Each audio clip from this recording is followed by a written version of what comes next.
We have some groundbreaking scientific news. Bear with me for a second so I can explain it as simply as possible, okay? The central dogma of molecular biology states that we have to have a DNA template to create an RNA out of it. This process is called transcription. It's catalyzed by enzyme which is called DNA-dependent RNA polymerase. And from RNA we can make a DNA, and this is process which is catalyzed by reaction by an enzyme which is called reverse transcriptase. Okay? However, if you take an RNA and you have to make a protein out of it, okay, it's called a translation. Okay, we make a protein out of this. Now, number 2, bacteria in nature, just like humans, suffer from viral diseases. Okay, these viruses that affect bacteria are called bacteriophages, and the bacteria evolved mechanisms to protect themselves from these infections. Just like humans, they have an immunity. It's amazing, okay?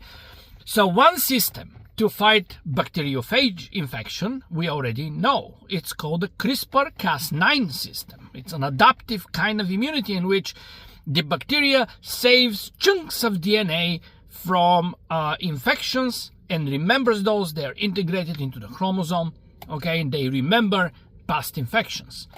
Another system, which was described, just 2 days ago in Science by a group in Stanford, is using a system which is called DRT3 system. It's antiphage immunity.